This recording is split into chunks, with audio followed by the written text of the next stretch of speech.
네, 오프닝에서 뭐 말씀드린 대로 첫 번째 키워드 트럼프 피셜에 따르면 이란과 이스라엘이 휴전 합의를 했습니다. 근데 모르겠어요. 이란과 이스라엘이 진짜 어떤 통로에서 누구랑 누가 휴전을 하겠다고 얘기했는지 그 소스가 아직 명확하지는 않은데 했는지 아니면 트럼프 대통령이 야 너네 이제 합의해야 돼라고 지금 주문을 하고 있는 건지 모르겠습니다만 어쨌든 시장이 덕분에 환하게 웃고 있습니다. 그 문제의 그 내용을 한번 읽어볼까요, 네. 저희가? 정말 지금 사실 저희가 이거 준비하면서도 지금 사실 휴전이 된 상황에서 되게 멋쩍은 상황이었는데요. 그러니까요. 예. 네, 트럼프 대통령이 약 5시간 전이었죠. 네. 이스라엘과 이란이 완전하고 전면적인 휴전에 합의했다고 자신의 트루스 소셜에 발표를 했습니다. 예. 네, 서로가 평화적이고 상대를 존중하는 상태를 유지할 것이며 작전 종료 후 약 6시간 이후부터 휴전이 시작될 것이라고 이야기를 했습니다. 저기 보시면 이제 12시간 네. 그리고 또 24시가 되면 여기 시간을 딱딱 정해놨거든요. 이게 만약에 우리 생각대로면 진짜 합의가 있었으면 이 3개국 사이에 어떤 거의 뭐 시간까지 딱 맞춰놓은 조항이 있었어야 되는 건데 이거 어떻게 저희가 해석해야 되는 건가요? 이거 이제 개인적인 해석인데요. 예. 예, 트럼프 대통령은 자기가 세상의 중심이라고 생각하는 것 같습니다. 그렇죠. 본인이 세상을 구한 네, 거니까 지금. 네, 그래서 자기 기준에 맞춰가지고 그쵸? 이제 그거죠? 그 부분이라고 생각하고요. 예. 근데 지금까지 뭐 트럼프 대통령 말대로 된 건 없거든요. 아 그래요? 네, 지금까지 뭐 러우 전쟁 끝낸다고 했는데 못 끝냈고요. 그렇죠. 네, 그리고 이제 뭐 관세 문제도 해결이 안 됐고 예. 이것도 지금 빨리 끝낼 수 있다고 이제 본인이 이렇게 뭐 뱉어놨는데 네. 과연 그 이란하고 그 이스라엘의 이제 정상들이 이걸 수용할 건가? 이건 아직 모르는 겁니다. 그렇죠. 네, 네. 그래서 그렇지만 일단 뭐 시장 분위기로 봐서는 이쪽으로 좀 기울고 있는 그러니까 이 주식 시장은 이거에 대해서는 크게 신경 안 쓰는 것 같아요. 그러니까 유가가 움직이지 않으니까 네. 시장은 좀 안심하는 분위기고 다만 확정만 안 되면 되는 거지 않습니까? 그렇죠. 그러니까 중동 내에서의 뭐 이스라엘과 이란 간 그 미사일 뭐 왔다 갔다 하는 건 더 이상 그 금융시장에서는 그냥 너희끼리 싸우는 문제지. 그걸 신경을 이제 더 안 쓰는 모습이고, 그러니까 전 세계적으로 이렇게 파급 미치는 영향이 없다고 이제 보는 거죠. 그러니까 그런 부분에 있어서 봐야 되고 이걸 주식시장하고 연계해서 좀 생각하기에는 좀 거리를 두는 게 아닌가. 이건 또 어떻게 될지 모르는 내용이니까요. 그러네요. 네. 그 이사님이 개인적인 생각이라고 하셨지만 아마 다들 그렇게 생각하실 거예요. 이 시간적인 어떤 유예를 두고 딱딱 이렇게 지키자라고 한 거는 제가 봤을 때 트럼프 대통령이 이란과 이스라엘에 말하고 싶었던 얘기인 것 같고, 그래서 이걸 이란과 이스라엘이 진짜 지킬 것이냐, 링 위에 올라와 있는 이 두 선수가 실제로 심판이 시키는 대로 화해를 할 것이냐 말 것이냐가 이제 중요한 건데, 근데 그것 또한 주식시장에서는, 금융시장에서는 그냥 그러면은 이제 트럼프 대통령이 시키는 대로 하겠지 쪽으로 해석을 한다거나 아니면 이제부터는 그거 별로 중요한 거 아니야 라고 보고 있는 것 같은데, 이렇게 말씀하시는 배경이 아마 그 전까지의 상황과 시장의 반응을 또 알고 계셔서 그런 것 같아요. 그러니까 이게 나오기 전까지의 흐름들을 한번, 간밤에 있었던 흐름들을 한번 짚어볼까요? 네, 하지만 시장에는 한번 위기가 있었습니다. 밤 사이에서는. 네. 이란이 카타르 미군 기지에 미사일을 발사했다는 소식이 있었습니다. 그랬죠. 네, 하지만 인명 피해가 없었다라는 그 소식으로 지금 시장이 그래프를 보시면 12시 반, 현지 시간 12시 반 이후로 이렇게 유가와 지수가 이렇게 상반되면서 교차되는 상황이 보이고 있습니다. 네, 그 뭐 지금 왜 발생했는지는 모르겠는데, 그렇죠. 네. 하지만 뭐 시장에서는 이것이 뭐 상징적 조치다, 뭐 체면치레라고 이렇게 가볍게 해석을 하고 있더라고요. 네, 그렇죠. 그래서 그 다음에 이제 트럼프 대통령이 전했던 소식이 이 시장의 안도감을 좀 줬다고 보여지는데, 네. 되게 사실 트럼프 대통령 입장에서 카타르에 있는 미군 기지가 공격을 받았는데 네. 이란한테 되게 고맙다고 하더라고요. 네, 사전 통보를 받았다고 하는데 전쟁이 원래 이런 건가? 그러니까 이게 잘 모르겠어요. 이걸 왜 고맙다고 하는지도 모르겠고. 네, 뭐 이란이 사전에 미국의 공격 사실을 통보해 준 것에 대해서 감사를 표하며 네. 이 통지 덕분에 아무도 목숨을 잃지 않고 아무도 다치지 않았다라고 이야기를 했습니다. 이럴 거면 왜 쏘는 거고, 이거 왜 얘기를 하는 거고, 이게 도대체 무슨 뜻이에요? 그러니까 이란이라는 나라의 좀 특수성이 있는데, 그러니까 이 전쟁을 수행하는 거는 약간 이 종교적으로 성전의 느낌이 있거든요. 해야 하는 일이구나. 그래서 네. 상징적인 보복이라도 해야 됩니다. 안 하고 그냥 일방적으로 그 두드려 맞고 있으면. 그러면 안 되거든요. 네. 그러면 이 종교적으로 좀 문제가 되니까 그런 부분이 있고 더 이상의 확전을 막고 싶은 것도 있고 또 하나가 이게 카타르의 이제 그 기지잖아요. 예. 그러니까 중간에 카타르가 중재를 했고요. 그렇다고 하더라고요. 네. 카타르 역할이 되게 컸다 하더라고요. 카타르의 역할이 있었고 그러면서 이제 소위 말하는 카타르가 방공망을 이제 다 그 개입을 안 하고 그리고 이제 날아오는 건 이제 다 미군이 다 그 뭐 14발 중에 13발을 막았다고. 격추하고 예. 한 발은 이제 빗나가고 뭐 그런 건 게 있는데 중요한 건 이게 일반적으로 생각하면 좀 어렵고 그냥 그 종교적인 걸 가미를 해야 됩니다. 그러니까요. 슐레이만 그 사태 때도 상징적으로 보복만 하고 통보를 했습니다. 그래서 약간의 그런 성격이 있기 때문에 이걸 너무 이제 그냥 일반적인 전쟁으로 비교하면은 좀 해석하기 어려운 부분이 있다. 그러네요. 네. 사실 근데 저희 입장에서는 종교적인 부분을 포함시켜서 생각해도 이해가 잘 안 가요. 왜냐하면 그 이슬람 특히나 시아파 이란 국가의 어떤 특수성을 완벽하게 이해할 수는 없으니까. 네. 근데 어찌됐든 지금 해설해 주신 바에 따르면 이란이 해야 하는 일이라서 했던 거고 사전에 만약에 진짜 통보한 게 맞다면 이란이 손을 먼저 내민 건 사실이네요. 그러면. 그러니까 더 이상을 이끌어가기에는 네. 또 하나 이제 이 하메네이가 인기가 없어요 요즘. 아 많이 떨어졌어요? 네, 많이 떨어졌다고 하더라고요. 그래서 그 지지 기반도 좀 약하고 또 권력도 이양을 해야 되는 상황이고. 예. 그러니까 여기서 추가적으로 이렇게 제재가 들어가면 경제도 안 좋은 상황에서 예. 잘못하면 이 현재의 정권이 이제 붕괴가 될 수도 있지 않습니까? 네네. 근데 현재의 정권에 대한 부분도 미국도 원하지 않고요. 이게 왜냐하면 체제가 잘못 붕괴되면은 그렇죠. 사태가 이제 걷잡없이 이제 돌아가다 보니까 이 상태에서 이제 그 자기들이 원하는 것만 해결하면 되는 부분이 있다고 생각이 들어서 그래서 이제 앞서 말했다시피 이제 이런 그 상징적으로 보여주고 네. 자기들은 더 이상의 이제 그 수세에 몰리면 안 되니까 최후의 그건 이 현재 이 자기들의 그 권력을 유지하면서 이제 넘어가야 되는 거잖아요. 근데 여기서 더 나가면은 그게 무너지니까 그렇게 좀 해석할 수 있지 않을까 싶어요. 그러면 이 상황에서 지금까지의 상황을 정리해 보면 이스라엘은 모르겠어요. 근데 이란이랑 미국은 뭐 서로 더 싸워서 더 얻을 게 딱히 안 보이는 것 같은데 서로 얻을 건 이제 다 얻은 거 아닌가요? 그러니까 지금 미국 앞서 이제 그 트럼프 대통령이 이렇게 하는 것도 미국이 여기서 더 발을 담그게 되면은 그쵸. 문제가 되거든요. 더 실익도 없고. 그렇죠. 그리고 이제 미국 내에서의 어떤 그 반발도 있고 반대 세력 반대하는 의견도 상당히 많거든요.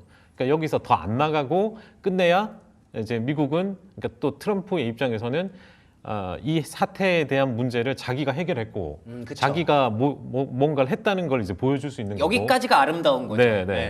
그런 요 상황에서 마무리돼야 되는 건라고 이제 생각해서 이렇게 하는 것 같습니다. 근데 뭐 이란도 마찬가지라고 생각하고 이란은 실리적으로 여기서 더 나가게 되면 또 문제가 되고 그래서 그런 게 맞아 들어간 게 아닌가 싶은데 뭐 중간에 이제 어떻게 변수가 튀어나올지는 알 수 없지만 이대로 끝나면은 뭐 나름 이제 이스라엘의 입장에서는 그 이란의 핵 위협에 대해서 이제 그 벗어나게 되고, 그러니까 이란이 핵을 가지게 되면 어떤 문제가 발생하면 중동에서 상당히 이스라엘의 위치가 불안해져요. 그런 부분이 있죠. 왜냐하면 그 지금 이스라엘만 핵을 가지고 있고 나머지는 핵이 없는 상황에서 이란이 가지게 되면 사우디가 가지게 되고, 그러면 또 주변국들이 가지게 되면 그쪽 지역은 완전히 이제 또다시 잘못하면 불국간이 되는 거죠. 그렇게 되기 때문에 일단 이걸 막은 거에 대해서는 이스라엘의 전체적인 국민들의 뭐 지지도나 이런 걸 봐서는 상당히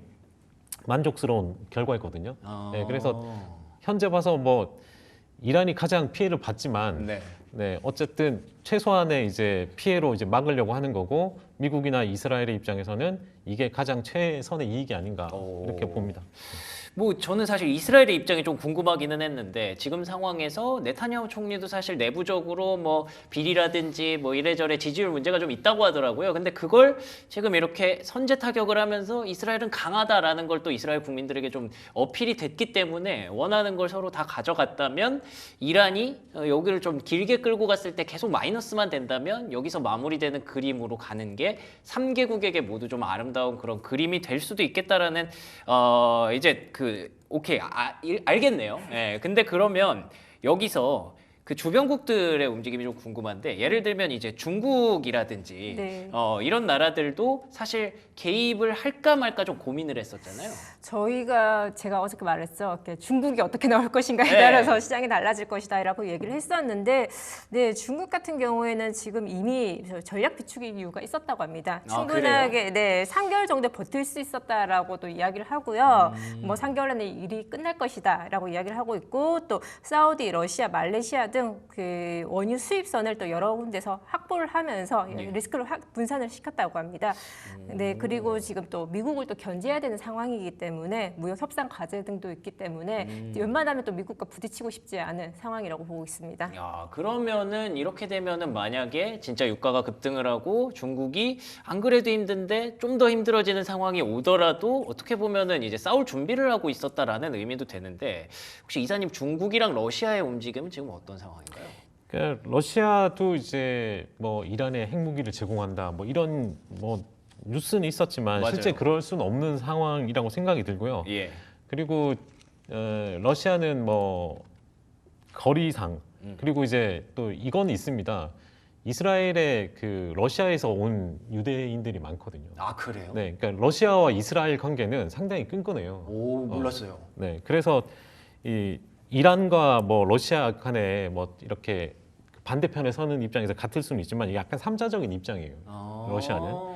예, 개입하기도 애매하고 네. 안 하기도 애매한 네, 그런 상황이구나. 예, 그런 상황이고 또 하나 이제 경제적으로도 뭐 실익이 될 만한 거는 아직까지는 없고 예.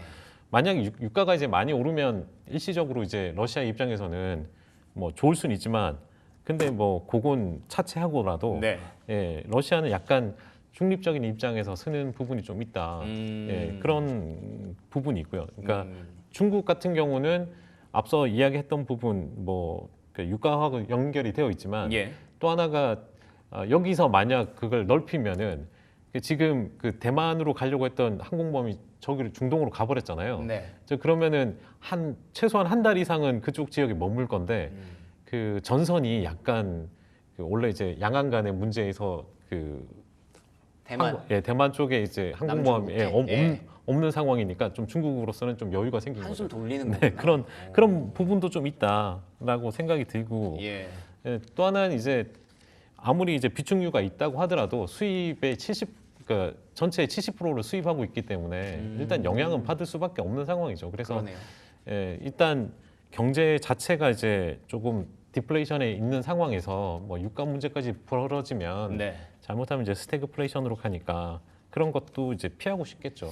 그러면 지금 쉽게 말하면은 진짜로 그 네타냐후 총리가 어떤 생각을 하고 있는지가 하나의 변수고 두 번째는 진짜 이란이 여기서 물러날 것인지 아니면 그 호르무즈 해협을 진짜로 닫을 것인지 네. 이게 두 번째 변수인데 네. 그 호르무즈 해협 닫을 가능성은 뭐 얼마나 되나요 지금? 지금 거의 지금 없다고 보시면 될 것 같습니다. 아, 그래요? 7%고요. 사실 지금 이 폴리마켓이 시장 베팅 마켓인데요. 예. 지금 거의 지금 완전 7%로 급격하게 떨어졌네요. 네, 하지만 최근까지는 50% 이상 올라왔습니다. 그러니까요. 네.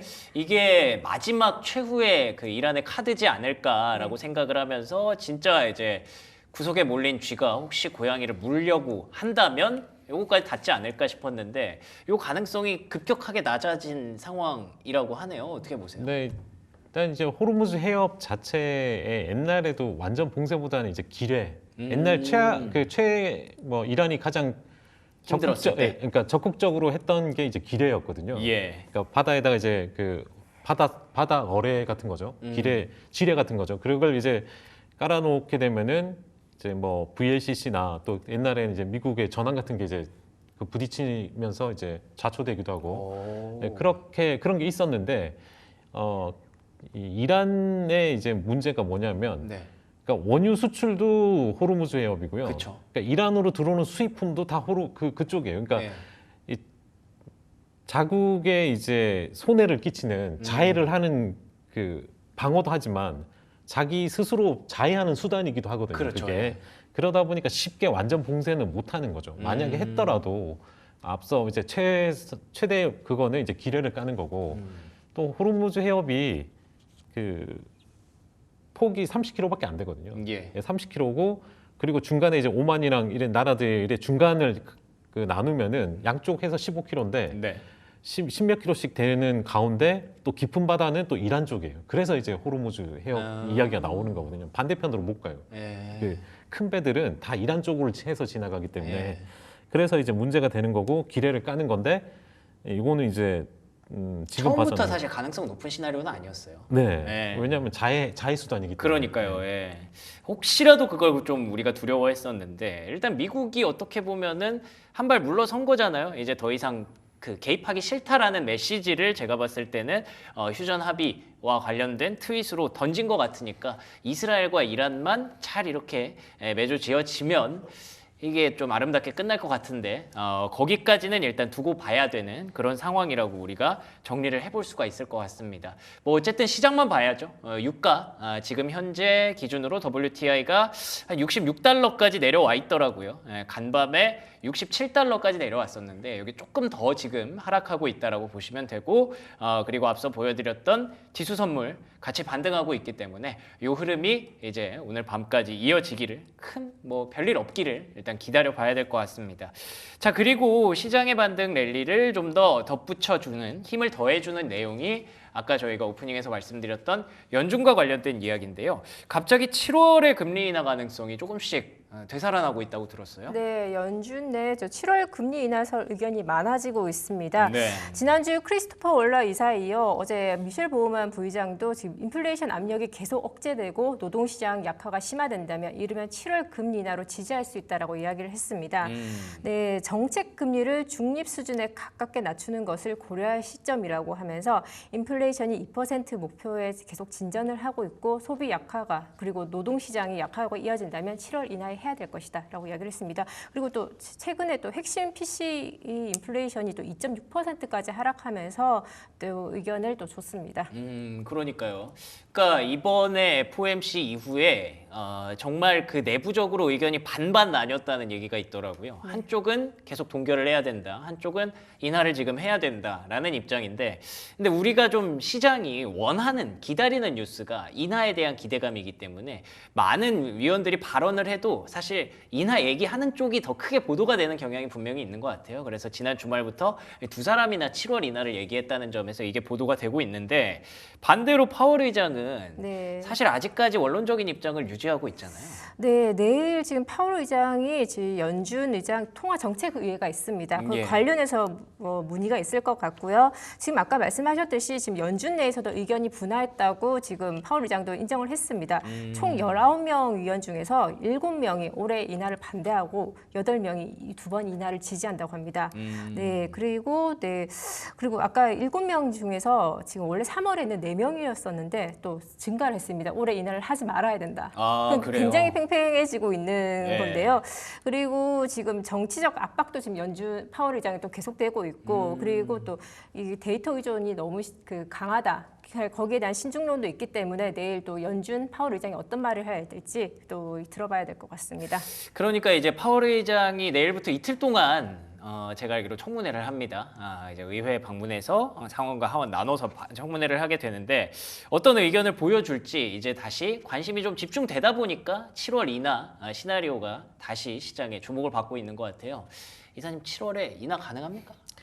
7월 인하는 좀 어려울 것 같고요. 그쵸. 네. 네, 쉽지 헤드와치 않겠죠. 기준으로 봐도 전망이 이제 9월, 10월이거든요. 근데 지금 이렇게 나오는 거는 이 보우만 이사도 그렇고 원래 이제 이분이 매파였어요. 네, 매파였고 작년에 이제 금리 내릴 때 왜 내리냐고 한 정도였거든요. 변절했네요?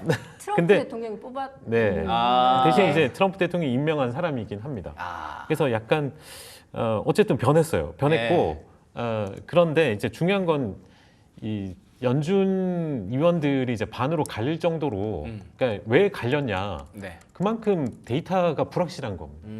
그러니까 이 데이터 해석하는 데 있어서 한쪽 데이터는 좀 뭐 안 좋은 것 같고 그쵸. 또 한쪽 데이터는 아직은 또 괜찮은 것 같고 근데 그것도 공감이 돼요. 둘 다. 네, 그래서 이 데이터의 불확실성 때문에 이런 게 발생했다고 생각합니다. 이게 정치적인 이야기는 좀 배제하고 싶고 예, 예. 그러니까 데이터의 불확실성이 뭔가 확신을 주기가 좀 어렵다고 이제 보여지고요. 네. 그래서 어느 데이터를 중요시 보냐에 따라서 입장 차이가 있는 게 아닌가. 예, 그렇게 좀 보여지고 어차피 뭐 연준 의장 자체는 이제 약간 중립적인 입장이지만 예. 이분은 또 이제 약간 정치적인 색깔을 좀 띠긴 하지만 어쨌든 그렇게 갈리는 상황에서 한쪽 의견을 이제 들어줄 수 없는 상황인 것 같고요. 네, 그런 부분이 지금 미국 주식 시장이 좀 상단이 좀 닫혀 있는 네, 그런 상황과 연결되어 있는 게 아닌가. 그러니까 연준이 뭘 못하니까 지금 아무 스탠스가 없잖아요. 예. 모른다고 하는 거거든요, 지금. 그러니까 향후에 대한 부분, 데이터에 대한 해석도 지금 잘 모르겠는데 이런 그쵸, 느낌이거든요. 그러니까 그런 부분이 시장에 이제 영향을 계속 주고 있는 거죠. 그래서 위로 열리지 못하고 있는데 지금 뭐 앞서 이제 제레미 시겔 교수 이야기했지만 그분은 뭐 이번 이 사태로 인해서 이제 좀 상단이 열리고 신고가를 갈 거라고 이제 이야기는 하고 있더라고요. 그래서 아마 간다면 연말쯤 돼서 뭐 방향성이 정해지고 금리 인하가 되면 아마 신고가가 갈 수도 있겠죠. 그렇게 그쵸. 되면. 네, 거기까지 퍼즐이 맞춰지면. 네. 그렇게 보면 될 것 같습니다. 근데 지금 당장 7월에 하기는 조금 어려울 수 있다. 네. 예, 현실적으로 좀 어렵다라는 점을 염두에 두시면서 이게 아마 이제 뉴스플로우가 그쪽으로 많이 갈 것 같아요. 그러니까 중동 이슈가 트럼프 대통령이 뭐 끝난 건 아니지만 끝내고 싶어하는 눈치잖아요. 그러면은 이제 화살을 이제 파월로 쏘겠죠. 내일부터 이제 파월 의장이 무슨 얘기를 할 때마다 그러면 그쪽에서 압박이 또 될 거고 지금 트럼프 대통령이 잘했다 칭찬을 받고 있는 구간이니까 또 여론이 오히려 트럼프 쪽으로 지지를 갈 수도 있는 거고 그래서 앞으로는 이제 하반기 내내 금리 인하를 가지고 줄다리기를 하게 될 것 같은데 과연 누구 말이 맞을지 파월은 얼마나 더 버틸 수 있게 될지 그게 앞으로 하반기에 중요한 관전 포인트가 될 것 같습니다. 자 그리고 세 번째 키워드 주제 이어가도록 하겠습니다. 요즘 스테이블 코인 뭐 이제는 뭐 굳이 설명드리지 않아도 왜 트럼프 대통령이 좋아하는지 왜 전 세계가 우리나라까지도 원화 스테이블 코인을 하려고 하는지 너무나도 요즘 잘 알고 계실 것 같은데 이게 좀 묻으면 갑니다 주가가. 예를 들면 이제 간밤에 파이저브라는 종목이 반등을 했는데 이거 어떤 내용인가요? 네, 파이저브는 우리나라 분들은 또 잘 모르실 수도 있는데요. 미국 네. 핀테크 기업입니다. 예. 네, 파이저브가 스테이블 코인과 디지털 자산 플랫폼을 연내 출시 계획을 발표하면서 오늘 주가가 약 5% 정도 상승을 했고요. 네. 네, 지금 스테이블 코인 FIUSD인가요? 이렇게 발음을 하면 될 것 같은데 네. 예, FISD 코인이 이제 은행과 핀테크와 또 상거래 통합하는 은행 친환경 스테이블 코인을 목표로 하고 있습니다. 스테이블 코인, 네. FIUSD. 그러니까 자체 스테이블 코인 한다는 기업들이 점점 늘어나고 있다라고 보시면 될 것 같고요. 근데 이 종목 사실 최근까지 아까 말씀해 주신 대로 별로 친숙하지 않으실 수 있다고 한 게 주가가 많이 안 좋았잖아요. 네, 맞습니다. 하지만 네, 주가가 지금 계속 한번 그래프를 보시면 네. 계속 연일 하락을 하고 있었는데 네. 그렇죠. 그래서 올라온 것도 사실 그렇게 세게 올라온 건 아니에요. 네, 서클에 비하면 그렇죠. 사실 궁금한 거는 결론적으로 도대체 서클이 어디까지 가느냐. 네, 오늘 서클도 10% 상승을 했더라고요. 이 서클 얘기 좀 그만하고 싶습니다, 이사님. 이거 저희 어제도 얘기했는데 부사장님이랑 네. 저희 그때 약속했잖아요. $100 밑에서 사기로. 근데 $300 갔는데 이거 어떡하죠? 네, 그러니까요. 지금 근데 이제 가만히 좀 생각을 해보면은 예. 그거 궁금해요. 그러니까 왜 이렇게까지 센가? 그쵸. 이제 뭐 이 주가가 지금 말도 안 되는 지금 밸류에이션이긴 하거든요. 네. 상당히 밸류에이션이 높은데 그러면 원래 뭐 200달러 갔을 때도 이 정도면 좀 많이 한 거 아니냐. 근데 지금 계속 올라가는 데에는 네. 하나가 더 있는 부분이 있어요. 뭐죠? 그러니까 그 미국에는 이제 뭐 다들 아시겠지만 레포 시장이 있어요. 네, 레포 시장이 네. 있는데 이 레포 시장은 뭐 리포라도 읽고 그 시장이 원래는 이제 주중에만 있죠. 예. 은행에서 이제 그 은행이 열릴 때만 있지 않습니까? 그러면 주말에는 이게 열릴 수가 없잖아요. 근데 사건이라는 게 무슨 일이 발생할 때 리스크가 발생할 때 주말에 뭔가 주말을 끼고 발생하게 되면 예. 이게 해결이 안 됩니다. 근데 그 사이를 메꿔줄 수 있는 게 스테이블 코인, 그러니까 서클인 거예요. 아, 그러네요. 네, 그것 때문에 지금 이걸 활용할 가능성. 그 다음에 담보로 이제 USDCY인가요? 그거 이제 담보로 제공할 수 있는 게 또 서클 내에 있거든요. 근데 그 부분 때문에 지금 많이 움직인다는 이야기도 있어요. 그러니까 그 시장을 여기가 담당을 하게 되면은 지금 거기는 이제 담보로 테더는 없습니다. 담보를 제공할 수 있는 게. 그래서 그런 차이가 좀 있어가지고 이 시장이 또 크니까 예. 그러니까 이 시장에 대한 것까지 서클이 이제 담당을 하게 되면은 또 하나 요거는 또 그 코인베이스가 안 가져가요. 수익 배분이 없습니다. 요거는. 아, 그래요? 네, 그래서 아하. 이제 좀 많이 기대를 하는 게 아닌가. 오. 아직까지 뭐 된 건 없어요. 예. 없는데, 그러니까 요 부분을 이제 중간 중간에 그 걸리는 부분, 특히 그러니까 24시간 7일 연속으로 결제하니까, 예, 예. 그러니까 그걸 기대하는 것 같습니다. 아, 그러니까 주말에 이제 뉴욕 증시 쉴 때 그 공백을 서클이 메꿔줄 수 있다. 그렇죠. 그러니까 금융시장이 이제 주말에 안 열리잖아요. 예, 그렇죠. 거래가 안 되다 보니까 그래도 평일 사건은 주말을 낄 수가 있거든요. 예. 그러면은 그때 이제 이 영레포든 레포든 자금 조달을 해야 풀어줘야 되는데 그걸 이제 이 서클이 담당할 수 있다. 사실 따지고 보면 365일 중에 네. 평일이 한 3분의 2 정도 될 거란 말이에요. 그렇죠. 그러면은 그 절반 정도의 시장, 3분의 1의 시장을 서클이 가져가면은 네. 지금도 비싸지 않은 거네요? 그럴 수도 있죠. 오, 근데 이제 그건 아직까지는 예. 그냥 꿈이고. 그렇게 될 수도 있다는 어떤 좀 희망. 그렇죠. 그게 많이 반영되고 있는 거라고 좀 보여지는 거거든요. 그래서 예. 그러니까 이게 변명 같은 거죠. 이제 왜냐하면 이렇게 올라가는 거에 대한 이유를 찾는 거죠. 이유를 계속. 찾는 거라고 생각합니다. 실제 예. 이렇게 될지는 모르겠어요. 어. 모르겠지만 이 시장까지도 서클이 가져갈 수 있다는 어떤 희망에 베팅한 게 아닌가. 네, 그렇게 좀 해석을 좀 해봅니다. 네. 네. 그러면 뭐 지금 또 서클을 또 쫓아가긴 좀 그렇죠. 아직. 뭐 숫자가 이제 좀 비싸죠. 이게 예. 매출의 그러니까 오늘 종가 기준으로 이제 매출의 32배거든요. 아. 매출의 32배니까 핀테크나 뭐 이 소위 말하는 잘 나가는 이 소프트웨어 기업의 매출 대비 PSR 대비 가장 비싼 게 한 15배예요. 네. 근데 지금 32배니까 뭐 그거 제일 비싼 배수를 받는 거에 2배를 더 받고 있거든요. 그러네요. 그러니까 네, 뭐 함부로 이제 건드리기는 뭐, 쉽지 않다. 쉽지 않은 거죠. 네. 예. 알겠습니다. 뭐 서클에 대해서는 사실 여러분도 똑같이 생각하고 계실걸요 아마. 이걸 어떻게 해서 하는데 매일매일 오르니까 매일매일 날아가는 걸 보면서 봐야 되는데 간밤에는 그래도 윗꼬리가 좀 길게 달렸어요. 그렇기 때문에 이게 또 시장이 계속 불확실성 때문에 에라 모르겠다 서클 이렇게 가다가 이게 또 다시 한번 퍼졌거든요. 그래서 또 기회가 분명히 오지 않을까라고 기다리고 있는데 아직까지는 잘 안 오네요. 자, 그러면 네 번째 키워드 이어가겠습니다. 테슬라 로보택시 공개 이후에 주가가 급등을 했습니다. 이렇게까지 많이 오를 줄 몰랐거든요. 네, 제가 사실 요즘 이야기를 좀 안 하고 싶은 것들이 스테이블 코인이랑 테슬라인데 아, 왜요? 계속 이야기를 하고 있으니까 예. 네, 사실 약간 배 아프군요. 네, 지금 사실 테슬라 뭐 주가가 급등해서 좋긴 하지만 네. 사실 뭐 어저께랑 지금이랑 뭐 크게 뭐 달라진 내용은 아, 없습니다. 그러네요. 주가가 근데 설명이 잘안 8%나 급등을 되니까. 했고, 네, 그렇습니다. 뭐 10대가 아니고 또 25대라고 하더라고요. 첫 예. 서비스를 시작했고, 그리고 그래요? 지오펜스라는 제한 구역 내에서 지금 여전히 운행을 하고 있습니다.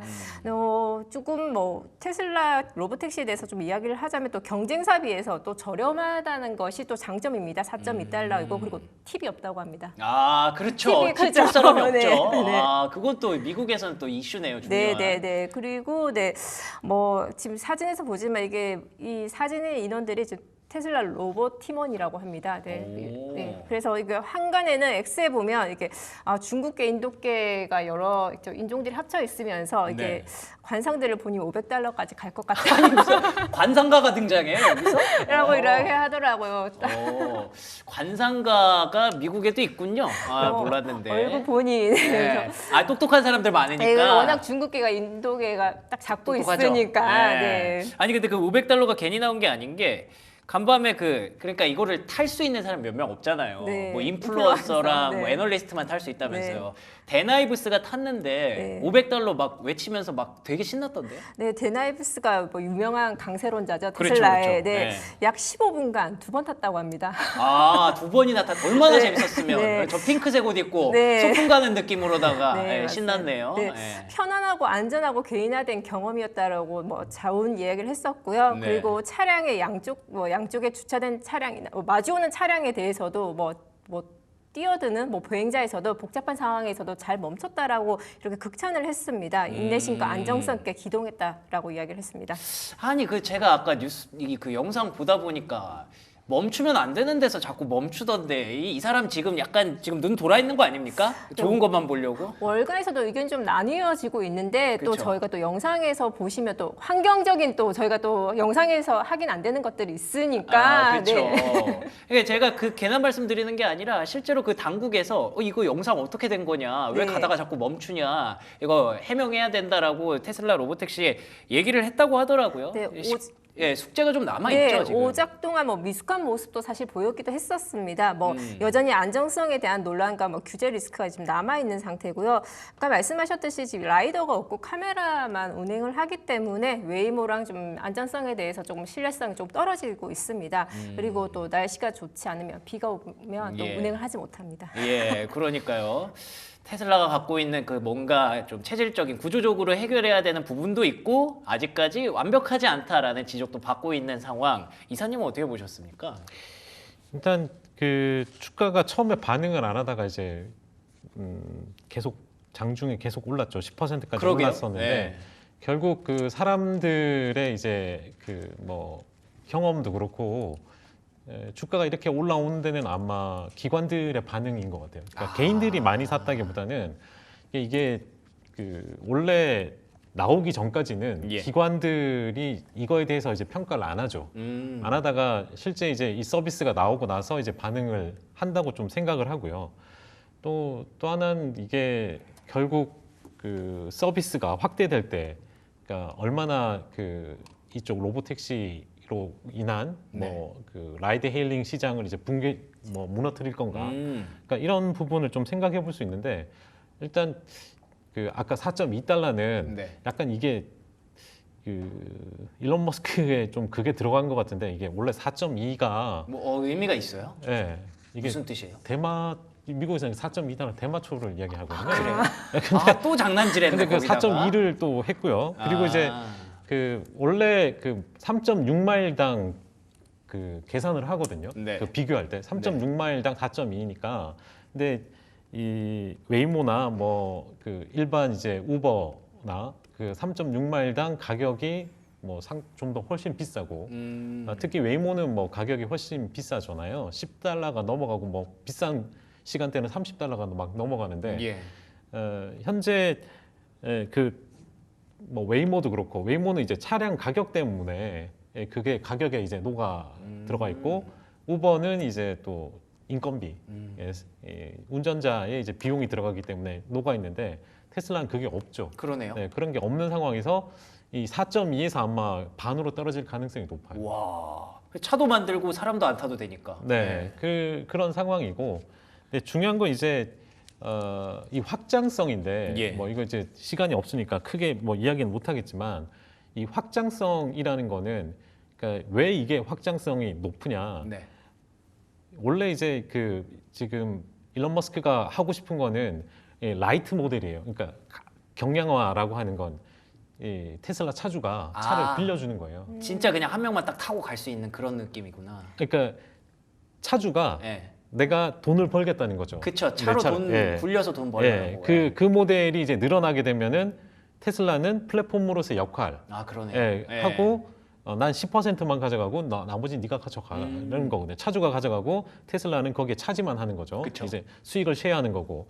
헤비 모델로 가게 되면 이제 조금 뭐 복잡해지긴 하겠지만 좀 생산도 많이 해야 되고 차량을 더 많이 생산해야 되기도 하죠. 근데 다만 차량 가격이 뭐 그냥 원가만 치면 한 5,400만 원 우리나라 돈으로 예, 예. 그러니까 5,400만 원 그 차량과 뭐 2, 3억 그 라이다가 있는 차량은 이제 뭐 싼 거는 1억 3천이고 뭐 비싼 건 2, 3억씩 하거든요. 네. 그러니까 그 차량 가격 차이에서도 이제 발생하죠. 네, 그러다 보니까 지금이 이제 확장을 위한 최초의 시기이다 보니까 그거에 대한 기대가 좀 있는 것 같고요.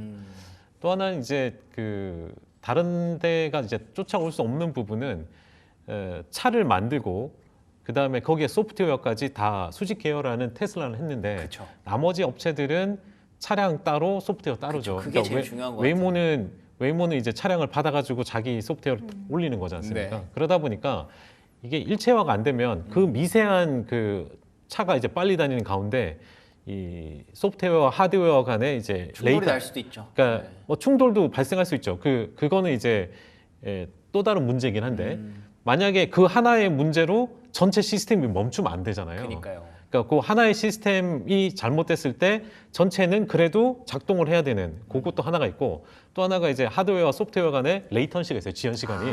그 지연 시간이 최소화돼야 되는 부분이 있습니다. 근데 이게 수직 계열화 되지 않은 상황에서는 테슬라 그러니까 다른 쪽이 테슬라보다 좀 더 지연 시간이 길 확률이 높아요.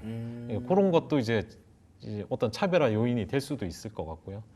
그래서 일단은 뭐 우리가 기대하는 부분은 가격적인 면에 있어서 이제 그 부분, 그 다음에 또 하나는 기술적인 부분에 있어서 테슬라의 우위성 뭐 이런 걸로 이제 기대를 좀 하고 있지 않나. 네, 이렇게 좀 보면 될 것 같습니다. 알겠습니다. 뭐 웨이모라든지 우버에 비해서 확실히 테슬라가 갖고 있는 장점, 일단 차도 만들고 그런데다가 소프트웨어까지 계열화를 시켜놨다는 점에서 이거는 뭐 말씀하셨던 레이턴시 문제도 있고 비용적인 측면에서도 일단 확장성을 확실히 확보하고 있기 때문에 뭐 가면서 계속 논란은 계속 발생하겠지만 어쨌든 테슬라가 가고 있는 그 방향에 대해서는 틀린 점이 없다라는 게 다시 한번 느껴지네요.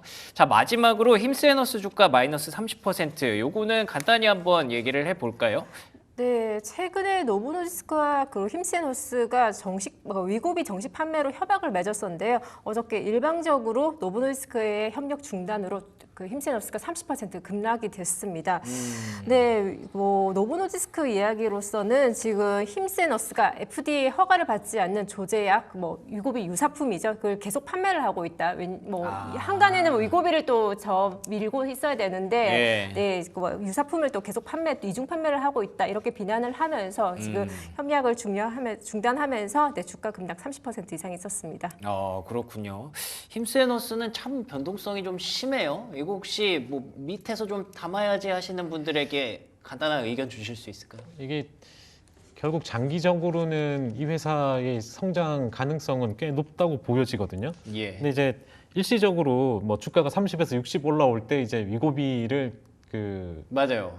판다고 해가지고. 힘센 플랫폼을 통해서 이제 판매가 가능하기 때문에 기대감이 올랐는데 장기적으로 봤을 때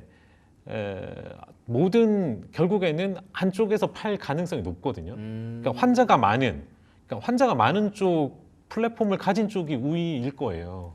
그러니까 다이렉트 이렇게 그렇게 해야지 좀 더 잘 팔릴 거고. 그쵸. 또 하나는 이제 노보노디스크도 앞서 지금 보면은 그 차세대 비만약에 대해서도 실망감이 좀 있고 또 하나가 이 비만 시장이 원래 그 소위 말하는 그 블루오션일 것 같았는데 다 합니다. 그렇죠. 모든 제약사가 다 하고 한국에서도 지금 나오고 있고 맞아요. 오늘 보니까 뭐 펩트론인가 맞아요. 거기에 또 나오기도 하고 그래서 약간 레드오션 느낌이 강하거든요.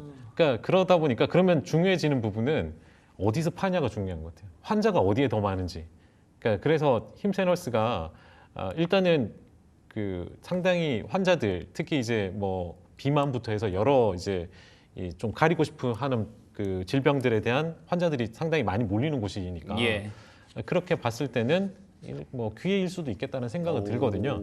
그러니까 지금은 제약사가 우선순위가 아니라 플랫폼이 더 우선순위가 될 수도 있다 이런 생각도 듭니다. 왜냐하면 네. 얘가 독보적이지 않잖아요. 그러네요. 네. 예. 생각보다 비만 치료제의 독점적 권한이 많이 떨어진 것 같기는 해요. 네, 그래서 노보노디스크도 오늘 주가가 5%나 하락을 같이 했습니다. 아 그렇군요. 같이 빠졌다는 게 또 포인트긴 한데 네. 현재 시점에서 만약에 밑에서 담는다면 플랫폼주가 좀 더 나아 보이지 않나라는 관점을 힘스애너스에 대해서 좀 주셨습니다. 잠깐! 구독, 좋아요 눌러주셨나요? 만약 아직까지 누르시지 않았다면 지금 당장 눌러주세요.